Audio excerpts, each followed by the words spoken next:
place. I'm doing fine, I'm feeling great. You're not my fan, you can't relate. Straight talk going, safe not safe. Before you cross me, look both ways. Leaving the scene with no trace, not in my league. You out of place, I'm not at the top, I'm outer space. Can't eat with us, we're out of place. I'm doing fine, I'm feeling great. You're not my fan, you can't relate. Straight talk going, state to state.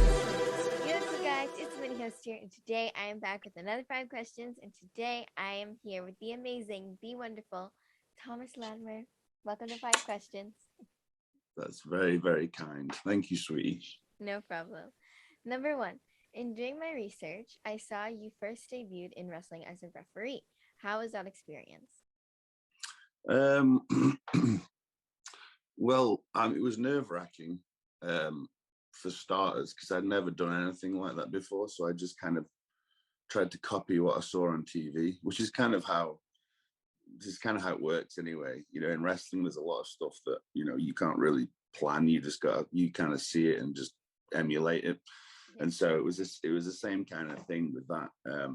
But for me, it was more the fact that I was, I don't know how old I was, maybe 15 or 16 or something like that. And it was the first time I ever realized there was a thing called independent wrestling. I grew up watching WWF, and I thought that was the only thing that existed. So when I found out that a friend of mine that I went to school with, who was a few years older than me, was wrestling. When my grandma first told me, I thought, oh, he's with WWE. He's I thought he was on TV. I had no idea there was obviously small little local shows.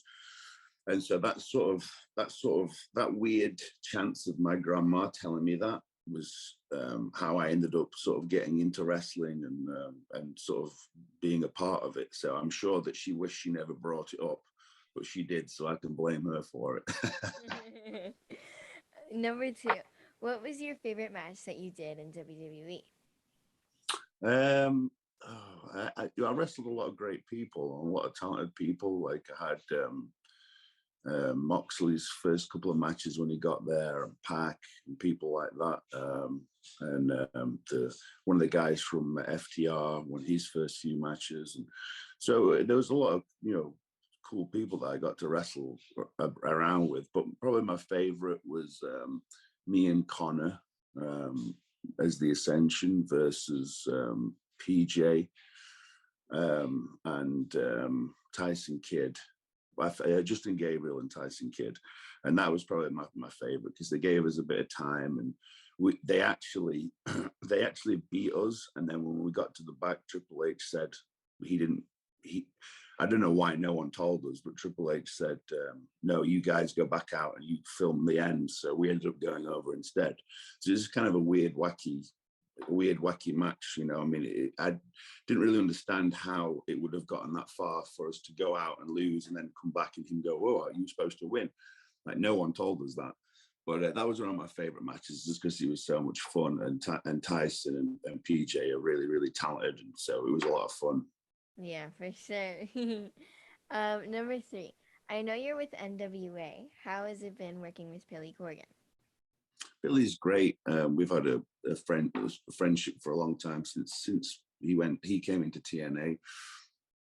So we've always got on great. When he would come to the UK, when I was in the UK wrestling for a while, I went to some of his events at Wembley, and we always stayed in touch, and we're always sort of close. So the fact that I already had a relationship with the boss man was a good thing. So it led to an easy integration into the NWA once I moved back to America. So having him as my boss and sort of as a friend is a good thing.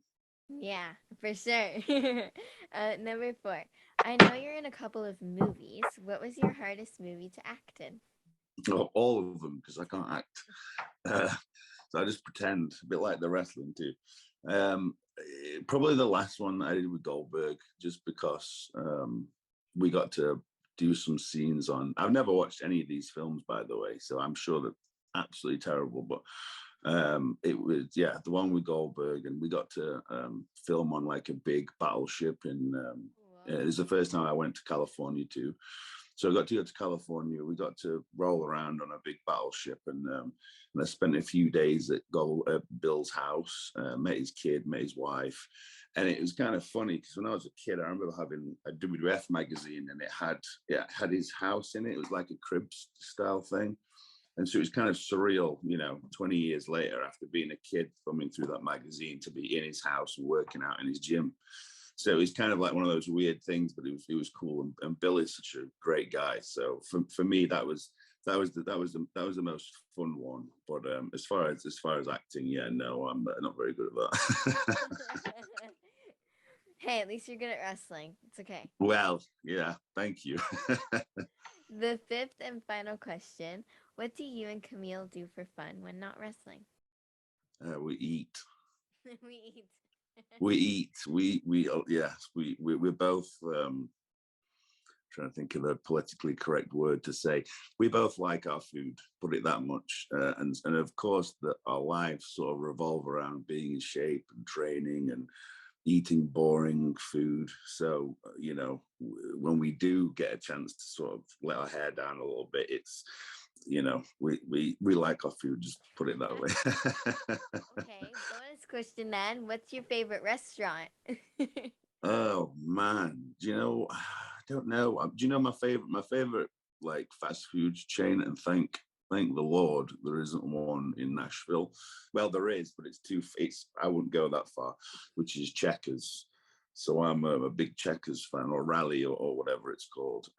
But as far as restaurants, I mean, I'll eat anything. I really will. There's a place that's just around the corner from the house that we've just moved into called Meat Sweats, and they do some real good barbecue nachos and barbecue. I'm not the biggest barbecue fan, but this stuff's just awesome. So, and it's really worrying because I can literally throw a stone at the building.